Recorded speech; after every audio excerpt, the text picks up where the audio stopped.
আর কোনো কথা নেই, এখন একেবারে শেষ। লাইপোপ্রোটিন কি সিম্পল প্রোটিন নাকি কমপ্লেক্স প্রোটিন, না কি ধরনের লিপিড? এটা simple or complex or derived, কি ধরনের?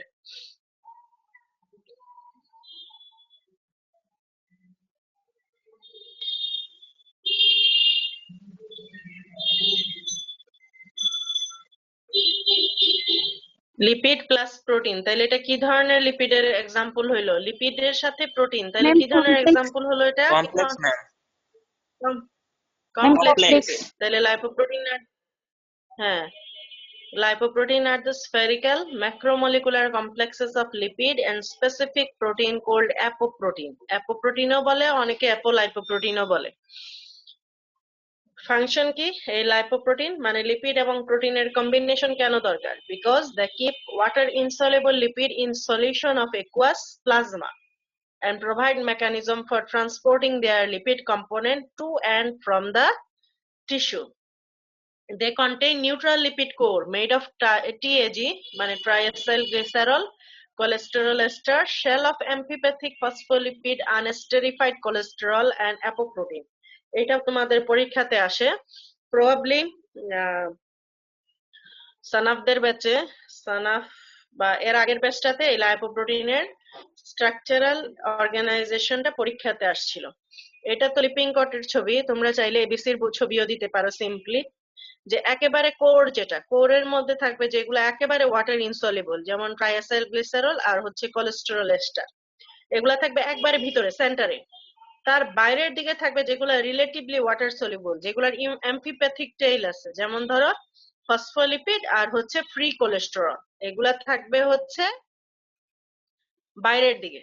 হ্যাঁ, আর একেবারে বাইরে এই যে দেখতে পাচ্ছ যেটা ব্লু কালার, সেটা হচ্ছে অ্যাপোলাইপোপ্রোটিনের একটা শেল থাকে।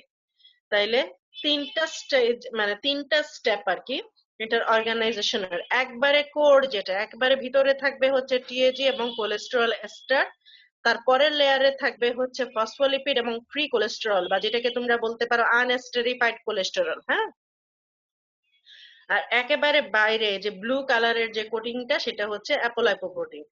এটা পরীক্ষাতে আসে, আমি বারবার বলতেছি, এটা শিখতে হবে। 5 মার্কস দিয়ে আসছিল, সো 5 মার্কস কিন্তু কম কথা না। তোমাকে এটাকে সুন্দরভাবে ড্র করে লিখে দেখাইতে হবে। এইভাবে বল বল দিয়ে আঁকতে তোমাদের অনেক সময় নষ্ট হবে, এর চেয়ে ভালো এবিসি বইতে যেভাবে আছে সেইভাবে রিপ্রেজেন্ট করলেও চলবে।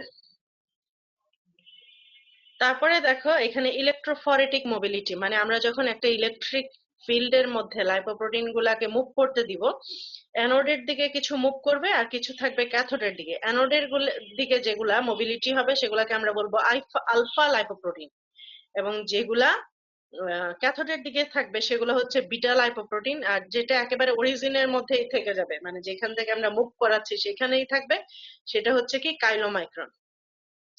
তাহলে এই যে কাইলোমাইক্রন, তারপরে হচ্ছে এলডিএল যেটাকে আমরা বলি বিটা লাইপোপ্রোটিন, তারপরে হচ্ছে ভিএলডিএল যেটাকে আমরা বলি প্রি বিটা লাইপোপ্রোটিন, এবং একেবারে অ্যানোডের কাছে যে ব্যান্ডটা তৈরি করে সেটা হচ্ছে এইচডিএল, সেটা হচ্ছে আলফা লাইপোপ্রোটিন।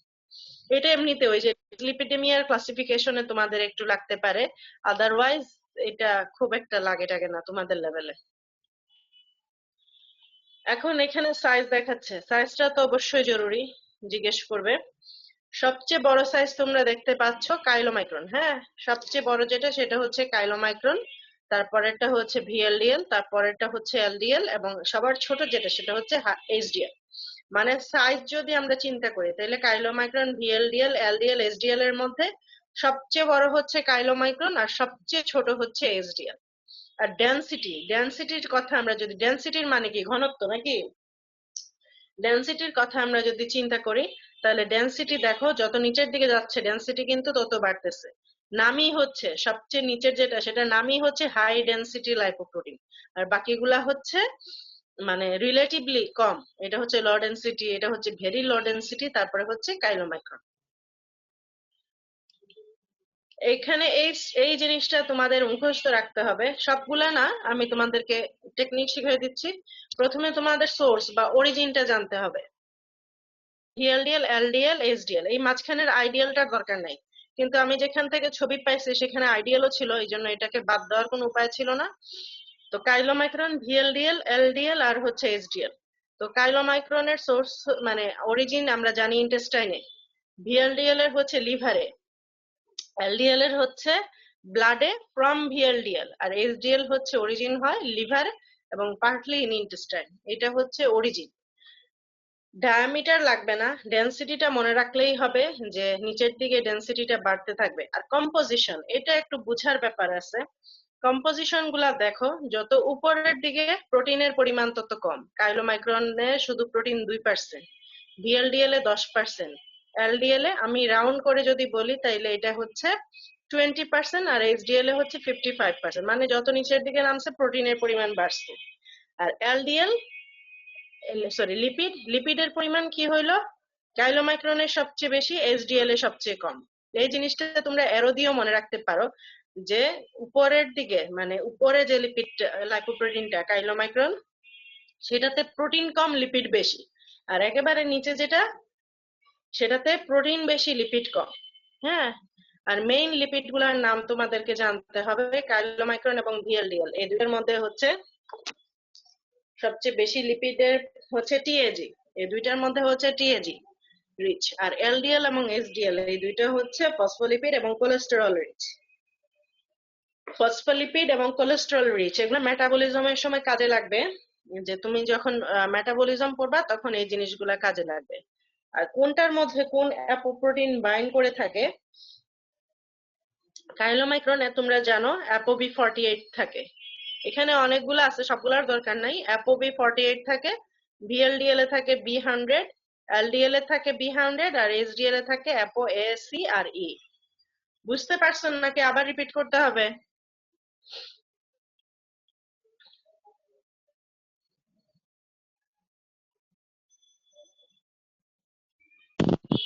বুঝতে পারছি ম্যাম। কথা বলো। হ্যাঁ, যে জিনিসটা, এই সবকিছু বাদ দাও, সবকিছু বাদ দিয়ে তোমাকে এই যে প্রথম অরিজিনটা জানতে হবে, আর লিপিড কোনটা বেশি সেটা জানতে হবে, আর কোনটার গায়ে কোন অ্যাপোপ্রোটিন এটা তো মাস্ট জানতে হবে। কারণ তোমাকে তো লাইপোপ্রোটিন মেটাবলিজম তুমি যখন আঁকবা তখন তার গায়ে অ্যাপোপ্রোটিন গুলার নাম লিখতে হবে। তো তুমি যদি না জানো যে কোনটার গায়ে কোন অ্যাপোপ্রোটিন আছে, তাহলে কিভাবে নাম লিখবা? তো যে মেইন তিনটা পয়েন্ট আমাদের দরকার, that is source, main lipid and apo, সেগুলো আমি আরেকবার রিভিউ করি। কাইলোমাইক্রনের অরিজিন ইন্টেস্টাইনে, আমরা যে লাস্ট ক্লাসে পড়ছিলাম লিপিডের ডাইজেশন এবং অ্যাবজর্পশন, লাস্টে আমরা দেখছিলাম যে লিপিড কি হয়, যে ডায়েটারি যে লিপিড গুলা আমাদের ইন্টেস্টাইনাল সেলে অ্যাবজর্পশন হওয়ার পরে তারা রিএস্টেরিফাইড হয়ে টিএজি, তারপরে ফসফোলিপিড এবং কোলেস্টেরল এস্টার তৈরি করলো, এবং তারা অ্যাপোবি48 নামের একটা কাইলোমাইক্রনের সাথে বাইন্ড করে তারা কাইলোমাইক্রন তৈরি করলো নাকি। এই কাইলোমাইক্রনটা পরে এক্সোসাইটোসিস এর মাধ্যমে লিম্ফেটিক্সে, তারপরে থোরাসিক ডাক্ট হয়ে জেনারেল সার্কুলেশনে ঢুকলো। তাইলে এটা তো ইন্টেস্টাইন ছিল যেখানে এই কাইলোমাইক্রনটা তৈরি হয়েছিল। তাইলে অরিজিন হচ্ছে ইন্টেস্টাইন, এবং যেই লিপিডটা মেইনলি থাকে এটার মধ্যে সেটা হচ্ছে টিএজি, এবং গায়ে থাকে অ্যাপোবি48। ভিএলডিএল তৈরি হবে লিভারে, এটার মেইন লিপিড হচ্ছে টিএজি এবং এটার গায়ে থাকবে বি100। এলডিএল থাকবে, তৈরি হচ্ছে বিএলডিএল থেকে, ব্লাডের মধ্যে তৈরি হয়, এবং এটার গায়ে যে ইম্পর্টেন্ট লিপিড থাকে সেটা হচ্ছে কোলেস্টেরল এবং ফসফোলিপিড, এবং যে অ্যাপোপ্রোটিন থাকে তার নাম হচ্ছে অ্যাপোবি100। এবং এইচডিএল তৈরি হয় মেইনলি লিভার, ভাইবাতে লিভার বলবা, রিটেনে একটু ইন্টেস্টাইনটাও বলতে হবে, যে লিভার এবং ইন্টেস্টাইন থেকে তৈরি হয়। এটার গায়ে যে মেইন লিপিড থাকে এর মধ্যে, তার মধ্যে হচ্ছে ফসফোলিপিড এবং কোলেস্টেরল, আর যে অ্যাপোপ্রোটিন থাকে সেগুলো হচ্ছে অ্যাপো এ সি ই। এগুলা জানতে হবে তোমাদেরকে। হ্যাঁ, তারপরে অ্যাপোপ্রোটিনের ফাংশন একটু মোটামুটি ওই তোমরা পড়ে নিও তোমাদের মতো করে। মেইন কাজটাই হচ্ছে সে মানে ট্রান্সপোর্ট করবে, যেহেতু সে লিপিড হচ্ছে ওয়াটার ইনসলিবল, সে এগুলাকে ইয়ে করবে। এগুলার দরকার নাই, এগুলো আমরা পরে পড়বো, পরে কাজে লাগবে। এখন আসলে লাইপোপ্রোটিনের ফাংশন, এটা পরীক্ষাতে খুব ধরে। লাইপোপ্রোটিনের ফাংশন বলতে আমরা যদি প্রথম দুইটার কথা চিন্তা করি, যে কাইলোমাইক্রন তোমরা যেখানে দেখছিলা যে আমরা গত ক্লাসে যে লিপিডের ডাইজেশন এবং অ্যাবজর্পশন পড়লাম, সেখানে অ্যাবজর্পশনের এক পর্যায়ে কাইলোমাইক্রন তৈরি হইলো। তাহলে তোমাদের কি মনে হচ্ছে কাইলোমাইক্রনের কাজ কি? কাইলোমাইক্রনের কি কাজ? Transport হ্যাঁ, exogenous ওই যে triacylglycerol from intestine to liver. Exogenous lipid. Exogenous lipid মানে কি? যেগুলো হচ্ছে আমাদের ডায়েটারি লিপিড, সেই লিপিড গুলাকে সে কি করে?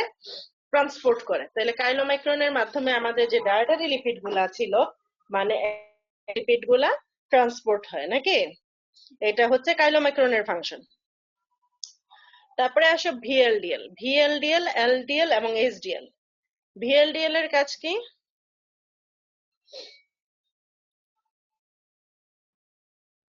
এই যে এখানে ছবির মধ্যে লেখা আছে দেখো, একমাত্র কাইলোমাইক্রন ছাড়া বাকি সবগুলাই কিন্তু এন্ডোজেনাস লিপিড ট্রান্সপোর্ট করে। সো তুমি 1 নাম্বার পয়েন্ট লিখতে পারো যে সাপোর্ট এন্ডোজেনাস লিপিড ট্রান্সপোর্ট। তারপরে এই ছবিটা মুখস্থ করে ফেললেই হবে যে VLDL moves triacylglycerol from liver to tissue. Liver HDL ছাড়া, একমাত্র এইচডিএল ছাড়া সব কিন্তু অ্যাথেরোজেনিক। অ্যাথেরোজেনিক তো বুঝো নাকি? মানে সবগুলা কি করে, লিভার থেকে পেরিফেরাল টিস্যুতে লিপিড বয়ে নিয়ে যায়, গিয়ে ওইখানে অ্যাথেরোস্ক্লেরোসিস করে। সো ভিএলডিএল যেটা, ভিএলডিএল কি করে, তার মধ্যে সবচেয়ে বেশি থাকে টিএজি, সে টিএজি কে লিভার থেকে নিয়ে যাবে পেরিফেরাল টিস্যুতে। তারপরে এলডিএল, এলডিএল এর ফাংশন আমরা অন্যভাবেও জানি, যেটা ব্যাড কোলেস্টেরল, সে কি করে কোলেস্টেরলকে লিভার থেকে টিস্যুতে নিয়ে যায়। তাইলে তো হইলোই দুইটা ফাংশন, এক হচ্ছে এন্ডোজেনাস লিপিড ট্রান্সপোর্ট করে, 2 নাম্বার হচ্ছে transfer cholesterol from liver to peripheral tissue. আর এইচডিএল, এইচডিএল আমরা জানি যে এটা হচ্ছে গুড কোলেস্টেরল, সে কি করে carry cholesterol from peripheral tissue to liver. তাইলে হয়ে গেল আমাদের 4টা লাইপোপ্রোটিনের ফাংশন। এখানে লেখা আছে, এইভাবে আমি আর বলতে যাচ্ছি না, তোমরা পড়ে নিও তোমাদের যতটুকু মেধায় কোলায় আর কি। তো ফার্স্টে আমরা যেটা পড়বো সেটা হচ্ছে মেটাবলিজম অফ কাইলোমাইক্রন। ছবি আঁকতে হবে, পরীক্ষাতে আসে। তো কাইলোমাইক্রনের যদি আমরা মেটাবলিজম পড়ি, তাহলে প্রথমে যেটা সেটা হচ্ছে synthesis of ApoB48 intestinal epithelial sell. এই যে 1 নাম্বার হচ্ছে কি synthesis of ApoB48 into the intestinal epithelial sell. গত ক্লাসের লিপিডের ডাইজেশন এবং অ্যাবজর্পশন মনে আছে তো নাকি?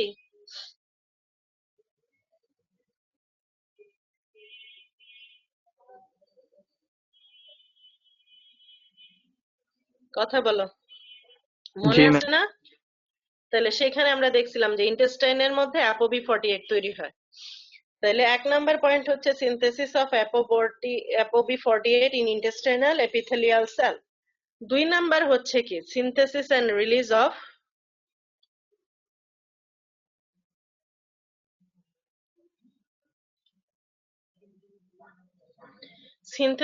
Release of nascent chylomicron। তাইলে ওইটা তো আমরা ওখান থেকেই এনে লাগাবো যে absorbed end product of lipid digestion on coming to enterocyte form cholesterol ester phospholipid and TAG. They assemble with ApoB48 to make nascent chylomicron. Nascent chylomicron is secreted into the intestinal lymphatics by the process of exocytosis. Chylomicron leave the lymphatics via thoracic duct, finally goes to blood through left subclavian vein. এটা হচ্ছে ওই আমাদের লিপিডের digestion এবং absorption থেকে আমরা এনে add করে দিব যে কিভাবে রিলিজ হয়, সিনথেসিস এবং রিলিজ হয় কাইলোমাইক্রন। যে end product of lipid digestion on coming to enterocyte again re-esterified to TAG, phospholipid and cholesterol. They assemble, এই যে TAG, phospholipid and cholesterol, they assemble with ApoB48 to form nascent chylomicron. Nascent chylomicron leave the enterocyte to intestinal lymphatics by exocytosis, then goes to blood through thoracic duct. এভাবে বলে তোমরা release করবা synthesis and release of nascent chylomicron। তারপরের যে পয়েন্টটা সেটা হচ্ছে maturation. ম্যাচুরেশনটা কিভাবে হবে? On coming to blood, already সে কিন্তু রিলিজ হয়ে গেছে ব্লাডে, এটা হচ্ছে blood. On coming to blood it receive ApoC2 and ApoE from HDL to be matured. তাইলে এই 2 নাম্বার পয়েন্টের নাম হচ্ছে কি ম্যাচুরেশন। ম্যাচুরেশনটা কি হবে?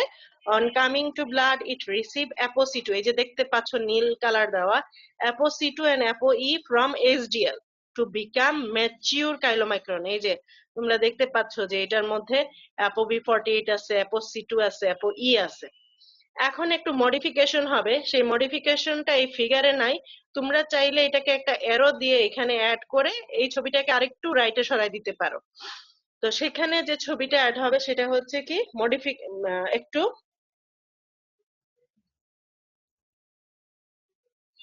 মডিফিকেশন হবে। সেই মডিফিকেশনটাতে কি হবে যে টিএজি কে, মানে সে যেহেতু টিএজি রিচ, সে এইচডিএ কে কিছু টিএজি দিবে এবং এইচডিএল থেকে এটাকে আমরা ইয়েও করতে পারি, একই ফিগারে দেখানোর চেয়ে আরেকটা ফিগারে দেখাইলেই ভালো, যে টিএজি কাইলোমাইক্রন যেহেতু টিএজি রিচ, সে কাইলোমাইক্রন থেকে কিছু টিএজি এইচডিএল কে দিবে এবং এইচডিএল থেকে কিছু কোলেস্টেরল সে নিবে। এটা হচ্ছে কি মডিফিকেশন। এই পয়েন্টের নাম হচ্ছে মডিফিকেশন। তারপরে কি হবে, সে ডিগ্রেডেশন। এই যে সে ক্যাপিলারিতে যাবে, ক্যাপিলারিতে যাওয়ার পরে লাইপোপ্রোটিন লাইপেজ নামের একটা এনজাইম আছে, সেই লাইপোপ্রোটিন লাইপেজ এনজাইম কি করবে, degradation of TAG of chylomicron in peripheral tissue by lipoprotein lipase and formation of chylomicron remnant. তো যখন সে ক্যাপিলারিতে যাবে, লাইপোপ্রোটিন লাইপেজ কাইলোমাইক্রনের টিএজিটাকে ডাইজেস্ট করবে। টিএজিটাকে ডাইজেস্ট করে সে দুইটা জিনিস তৈরি করবে, একটা হচ্ছে ফ্যাটি অ্যাসিড, এই পাশে চলে গেছে, আর একটা হচ্ছে গ্লিসারল। গ্লিসারল চলে যাবে হচ্ছে লিভারে,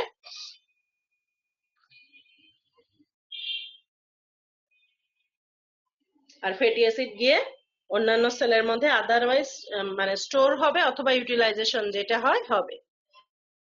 লাইপোপ্রোটিন লাইপেজের মাধ্যমে যে ডাইজেস্ট হলো, হওয়ার পরে কি হবে, size of mature chylomicron decrease by 75%, decrease by 75%। এইখানে তোমরা লিখে দিতে পারো যে size of chylomicron reduced by 75% and produce chylomicron remnant. এই যে এটা প্রডিউস কি করবে, কাইলোমাইক্রন রেমনান্ট। এরপরে লাস্টের যে পয়েন্ট সেটা হচ্ছে ক্লিয়ারেন্স ইনটু দ্য হেপাটোসাইট।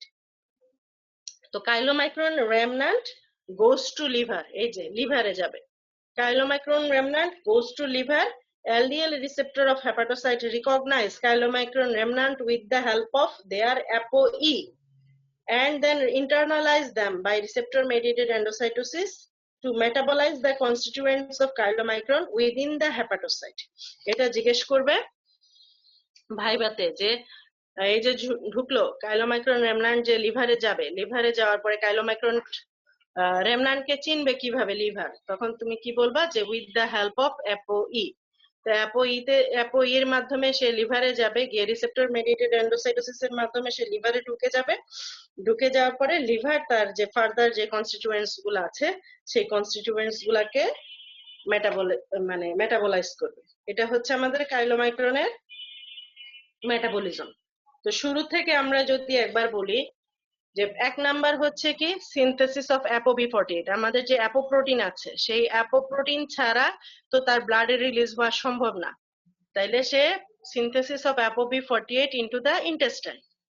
দুই নাম্বার হচ্ছে synthesis and release of nascent chylomicron. কিভাবে হয় সেটা তো পারবা, ওই লিপিডের অ্যাবজর্পশন থেকে এনে বসাই দিবা। কি হবে বলো, নেসেন্ট কাইলোমাইক্রনটা কিভাবে তৈরি হয় বলো একজন।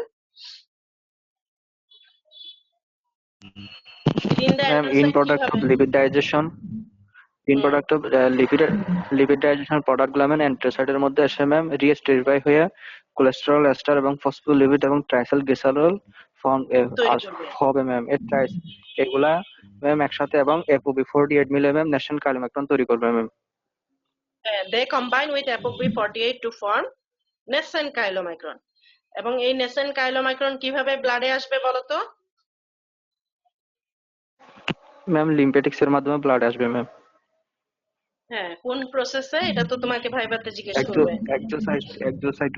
এক্সোসাইটোসিস এর মাধ্যমে সে ব্লাডে আসবে। ব্লাডে রিলিজ হইলো না, শেষ। ব্লাডে রিলিজ হওয়ার পরে তার কি হবে, ম্যাচুরেশন হবে। ম্যাচুরেশন কিভাবে হবে দেখো, সে কি করবে, এইচডিএল থেকে ApoC2 and ApoE received from HDL to form mature chylomicron. Mature chylomicron এর পরে একটু মডিফিকেশন হবে, মানে সে তো অনেক টিএজি রিচ, সে চাইবে যে এই টিএজিটা কিছুটা অন্য কাউকে দিয়ে দিই, তাইলে আমার বাদ বাকি ঝামেলা একটু কমবে। সো সে কি করবে, কোলেস্টেরল এস্টার ট্রান্সফার প্রোটিনের মাধ্যমে সে কিছু টিএজি এইচডিএল কে দিবে এবং এইচডিএল থেকে কিছু কোলেস্টেরল সে রিসিভ করবে, এখানে একটু এক্সচেঞ্জ হবে। তারপরে কি হবে, on coming to blood or capillary, lipoprotein lipase digest the TAG of chylomicron and produce fatty acid and glycerol. Fatty acid goes for storage or utilization, glycerol goes to liver for further metabolism. And এখানে আমি বলছিলাম যে তোমরা add করবা একটা কথা, এই ফিগারে তোমরা লিখতে পারো যে size of chylomicron reduced by 75% to produce chylomicron remnant. এই যে chylomicron remnant এখন সে লিভারে যাবে, লিভারে যাওয়ার আগে সে কি করবে, ApoC2 এবং সে কি করবে, is return to HDL. এই যে তার গায়ে যে ApoC2 ছিল, এই যে দেখতে পাচ্ছ ApoC2 যেটা ছিল, সেই ApoC2টা সে HDL কে ফেরত দিয়ে যাবে, যেটা ধার নিয়েছিল সে ফেরত দিয়ে সে chylomicron remnant তখন কি করবে, লিভারে যাবে। লিভারে যাওয়ার পরে কি করবে, লিভার কি করবে,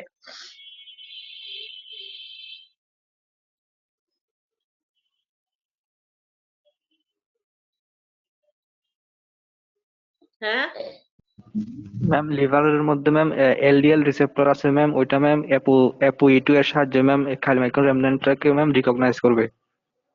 রিকগনাইজ করবে এবং ফার্দার মেটাবলিজম করবে। এই তো শেষ হচ্ছে আমাদের chylomicron এর মেটাবলিজম। তারপরে আসো VLDL এর মেটাবলিজম, মোটামুটি একই। VLDL এর অরিজিন আমরা যেটা পড়ছিলাম, VLDL এর অরিজিন কোথায় ছিল, ম্যাম লিভার। লিভার। লিভারে ছিল। এই যে আমরা পড়ছি যে VLDL এর অরিজিন হচ্ছে লিভারে, এটার মধ্যে মেইন লিপিড থাকে হচ্ছে TAG এবং মেইন যে অ্যাপোপ্রোটিন থাকে সেটা হচ্ছে B100। এগুলা মনে রাখতে হয়, কেন মনে রাখতে হয় এখন বুঝবা। এই যে প্রথমে হচ্ছে কি আমাদের সিনথেসিস অফ ApoB100, স্টেপ গুলাতে একই, স্টেপের তো আর কোনো চেঞ্জ হয় না। প্রথমে অ্যাপোপ্রোটিন সিনথেসিস হবে লিভারে, synthesis of ApoB100 in liver. তারপরে হচ্ছে কি সিনথেসিস অফ নেসেন্ট VLDL। এই নেসেন্ট VLDL কিভাবে তৈরি হবে, আমরা বলছিলাম যে VLDL এন্ডোজেনাস লিপিড ট্রান্সপোর্ট করে, এন্ডোজেনাস লিপিড গুলা মেইনলি লিভারে তৈরি হয়।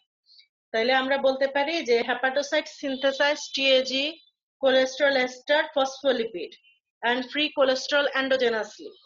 Endogenously produced a lipid assemble with ApoB100 to form nascent VLDL. Nascent VLDL is then secreted from liver by exocytosis to hepatic sinusoid, then goes to general circulation. এখন সে চলে আসলো কোথায়, সে চলে আসলো ব্লাডে। ব্লাডে আসার পরে তার ম্যাচুরেশন হবে। একই পন্থায় ম্যাচুরেশনটা কিভাবে হবে, VLDL receive ApoC2 and ApoE from HDL and become mature VLDL. এখানে আরেকটা ওই যে মডিফিকেশনের স্টেপটা এখানে লাগাবা, যে VLDL receive cholesterol ester from HDL in exchange of TAG mediated by cholesterol ester transport protein. এটার একটা সুন্দর ছবি তোমাদের এবিসি বইতেই দেওয়া আছে, সেটা এখানে একটু লাগাই দিবা। এরকম যে HDL থেকে আসবে হচ্ছে কোলেস্টেরল আর VLDL থেকে TAG যাবে, যাওয়ার পরে এখানে একটু মডিফিকেশন হবে। এই VLDLটা ক্যাপিলারিতে যাবে, যাওয়ার পরে লাইপোপ্রোটিন লাইপেজের মাধ্যমে তার মেটাবলিজম হবে, TAG এর মেটাবলিজম হবে, হওয়ার পরে সে ফ্রি ফ্যাটি অ্যাসিড আর হচ্ছে ফ্যাটি অ্যাসিড এবং গ্লিসারল তৈরি করবে। ফ্যাটি অ্যাসিড ফার্দার ইউটিলাইজেশন হবে আর গ্লিসারল লিভারে চলে যাবে। তারপরে কি হচ্ছে এখানে, size of mature VLDL after losing TAG decreased by 75%. Now ApoC2, এই যে ApoC2 is returned back to HDL and VLDL turn into cholesterol rich VLDL remnant. এই যে VLDL remnant বা এটার আরেকটা নাম হচ্ছে কি IDL, intermediate density lipoprotein. তারপরে দেখো এটার হচ্ছে দুইটা ফেট, একটা হচ্ছে VLD IDL রেমন্যান্টের 50% LDL এ কনভার্ট হয় আর বাকি 50% ওই আগের মতো লিভারে চলে যায়। লিভারে গিয়ে সে রিসেপ্টর মেডিয়েটেড ApoE সাহায্যে সে রিসেপ্টর মেডিয়েটেড এন্ডোসাইটোসিস হয় এবং এন্ডোসাইটোসিসের মাধ্যমে তার ফার্দার মেটাবলিজম হয়। বুঝতে পারছো, একই জিনিস। প্রথমে ApoB100 তৈরি হবে, তারপরে এন্ডোজেনাসলি সিনথেসাইজ হবে। আমরা তো এই যে লাইপোপ্রোটিনের ফাংশন যখন বলছিলাম, একটু খেয়াল করো এই ছবিটা, যখন আমরা লাইপোপ্রোটিনের ফাংশন বলছিলাম তখন আমরা বলছিলাম যে শুধুমাত্র কাইলোমাইক্রন যে এন্ডোজেনাস লিপিড ট্রান্সপোর্ট করে, আদারওয়াইজ ভিএলডিএল, এলডিএল, এসডিএল সবাই কি করে? এন্ডোজেনাস লিপিড ট্রান্সপোর্ট করে। তো এন্ডোজেনাস লিপিড বলতে আমরা কি বুঝি? যেগুলো আমাদের বডিতে তৈরি হয়। তো বডিতে কোথায় তৈরি হয়? সবকিছুই লিভারে তৈরি হয় নাকি? লিপিডগুলা লিভারে তৈরি হয়। তো টিএজি, ফসফোলিপিড, কোলেস্টেরল এস্টার যেটা লিভারে তৈরি হয়েছে সেইগুলা কম্বাইন করবে ApoB100 এর সাথে। ApoB100 এর সাথে কম্বাইন করার পরে সে নেসেন্ট ভিএলডিএল তৈরি করবে। এই নেসেন্ট ভিএলডিএল এক্সোসাইটোসিসের মাধ্যমে হেপাটিক সাইনোসয়েড হয়ে ব্লাডে আসবে। ব্লাডে আসার পরে তার ম্যাচুরেশন হবে। ম্যাচুরেশনটা কিভাবে হবে? It receive ApoC2 and ApoE from HDL and become mature VLDL. এখন আমরা জানি যে ভিএলডিএল এর মধ্যে টিএজি খুব বেশি থাকে, সো কিছু টিএজি সে এসডিএল কে ডোনেট করবে বা এক্সচেঞ্জ করবে, বলো যে টিএজি কিছু সে এসডিএল কে দিবে এবং এসডিএল থেকে সে কিছু কোলেস্টেরল নিবে। এই মডিফিকেশনের পরে এই যে আমাদের যে মডিফাইড যে ভিএলডিএলটা আছে সে ক্যাপিলারিতে গিয়ে লাইপোপ্রোটিন লাইপেজের মাধ্যমে তার রিমেইনিং টিএজিটা ডাইজেস্ট বা মেটাবলিজম হবে এবং মেটাবলিজমের ফলে সে ফ্যাটি অ্যাসিড এবং গ্লিসারল তৈরি হবে। এবং এই পর্যায়ে আমাদের যে ভিএলডিএল আছে সেই ভিএলডিএল এর সাইজ 75% রিডিউসড হয়ে সে তৈরি করবে হচ্ছে ভিএলডিএল রেমনান্ট। ভিএলডিএল রেমনান্ট এবং ভিএলডিএল রেমনান্ট তৈরি করার পরে দেখতে পাচ্ছ যে অ্যাপোসিটি এবং অ্যাপোই, এই যে অ্যাপোসিটো এবং apo E return back to HDL and IDL 50%। এই যে আইডিয়ালটার ফেট কি? 50% turn into LDL and remaining 50% goes to liver. Hepatocyte recognize them with the help of ApoE and there is receptor mediated endocytosis and uptake of VLDL within the hepatocyte for further metabolism বা ideal বলতে পারো, এটা তো আর VLDL নাই, এটা এখন VLDL রেমনান্ট হয়ে গেছে। বুঝতে পারছো? জি ম্যাম। ওকে, এখন আসো মেটাবলিজম অফ এলডিএল। এলডিএল এর মেটাবলিজম খুব একটা পরীক্ষাতে আসে না, এটার কোনো আলাদা ছবিও নাই। আমরা দেখতেছি যে আমরা যদি অরিজিনের কথা চিন্তা করি, আমরা বলছিলাম এলডিএল কোথায় তৈরি হয়?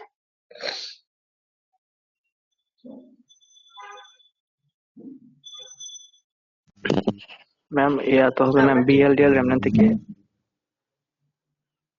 এই যে LDL is produced in blood from VLDL, নাকি? এই কথাই তো ছিল, LDL is produced in blood, ব্লাডে তৈরি হয় ফ্রম ভিএলডিএল, ভিএলডিএল থেকে আসে। যেটা আমরা এই ছবিতে দেখতে পাচ্ছি যে ভিএলডিএল মেটাবলিজমের ফলে ভিএলডিএল রেমনান্ট এবং ভিএলডিএল রেমনান্ট থেকে আসছে এলডিএল। এটার কোনো আলাদা তেমন একটা কোনো ইয়ে নাই, শুধু এখানে যেটা তোমরা বলতে পারো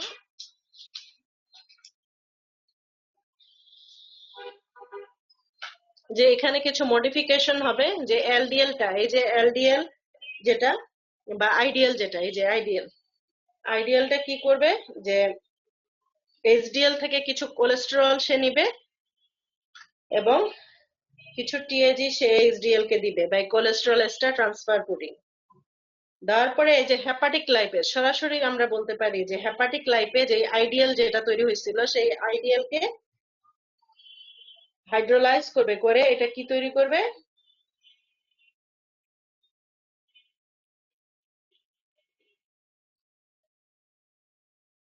আইডিএলটাকে, এই আইডিএল এর মধ্যে হেপাটিক লাইপেজ, এই যে এই জায়গার মধ্যে আমরা বলতে পারি যে হেপাটিক লাইপেজ এসে IDL hydrolyze the majority of remaining TAG and phospholipid of IDL। এর মধ্যে যে টিএজি এবং ফসফোলিপিড রয়ে গেছিল সেই টিএজি এবং ফসফোলিপিড কে এসে ডাইজেস্ট করবে হচ্ছে হেপাটিক লাইপেজ। এতক্ষণ পর্যন্ত ছিল লাইপোপ্রোটিন লাইপেজ, এখানে তোমরা এইচএল লিখে লিখবা হেপাটিক লাইপেজ। হেপাটিক লাইপেজ কাকে ডাইজেস্ট করবে? আইডিএল এর মধ্যে যে রিমেইনিং টিএজি এবং ফসফোলিপিড আছে তাকে ডাইজেস্ট করবে।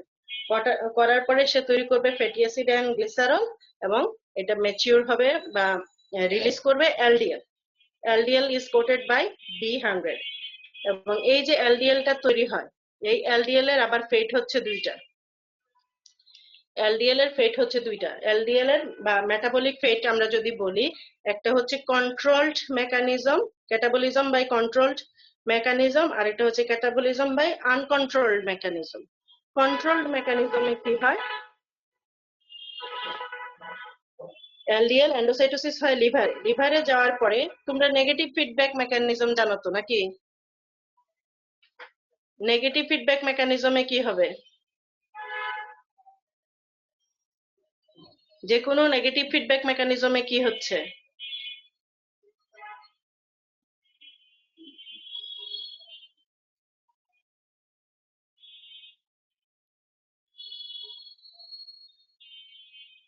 আচ্ছা, লিভারে গিয়ে সে কি করবে? দেখো এলডিএল, এলডিএল আমরা বলতেছিলাম একটা হচ্ছে কন্ট্রোল মেকানিজম, মানে ক্যাটাবলিজম বাই কন্ট্রোল মেকানিজম, আর একটা হচ্ছে ক্যাটাবলিজম বাই আনকন্ট্রোলড মেকানিজম। যেটা কন্ট্রোল মেকানিজম সেটা আসলে বোঝাচ্ছে নেগেটিভ ফিডব্যাক, যে সে লিভারে যাবে, কোলেস্টেরলের যদি দরকার থাকে সে কোলেস্টেরল রিলিজ করবে, সেই কোলেস্টেরলটা, আর যদি দরকার না থাকে সে কোলেস্টেরল রিলিজ করবে না। এটা হচ্ছে কন্ট্রোলড মেকানিজম। আর যেটা আনকন্ট্রোলড মেকানিজম, সেই আনকন্ট্রোলড মেকানিজমে কি হবে, যে 2/3 যাবে হচ্ছে পেরিফেরাল টিস্যুতে আর বাকি 1/3 হবে কেমোটেকটিক, যে অক্স এলডিএল তৈরি করবে। অক্স এলডিএলটা ম্যাক্রোফেজ মানে আপটেক করবে, করার পরে ফোম সেল হবে এবং অ্যাথেরোস্ক্লেরোটিক প্লাক হবে। এই এলডিএল এর মেটাবলিক ফেট আর এইচডিএল এটা আমরা নেক্সট ক্লাসে পড়বো। আজকে তোমরা ভিএলডিএল আর হচ্ছে কাইলোমাইক্রন এতটুকু পর্যন্ত তোমরা পড়ো, ঠিক আছে? যদি পারো একটু এই যে এলডিএল এর যে ক্যাটাবলিজম, যেটা সেই ক্যাটাবলিজমটা বা মেটাবলিক ফেটটা একটু নিজেরা রিডিং করে নিও, তাইলে বুঝতে সুবিধা হবে।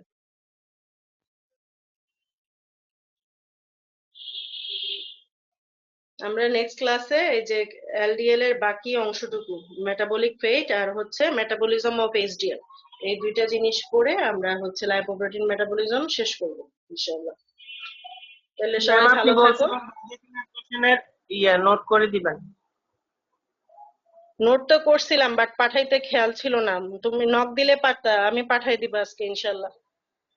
জি ম্যাম, আসসালামু আর আলাইকুম। গত ক্লাসে তোমরা যে বলছিলে স্টার্চ প্রোটিন পড়াইতে, ওইটা আমি পরে মেসেজ দেখছি, আগে মেসেজ দেখি নাই, যার জন্য গত ক্লাসে শুধু লিপিডটাই ধরছিলাম। আমাদের হাতে সময় ছিল, চাইলে আমরা স্টার্চ এবং প্রোটিন পড়তে পারতাম, কিন্তু আমি মেসেজটা আসলে দেখি নাই, শুধু লিপিডে ডাইজেশন অ্যাবজর্পশন মুখে বলছিল, ওইটাই আমার খেয়াল ছিল। ঠিক আছে, আমি পাঠাই দিব, আর আমাকে একটা নক দিও হোয়াটসঅ্যাপে, হ্যাঁ?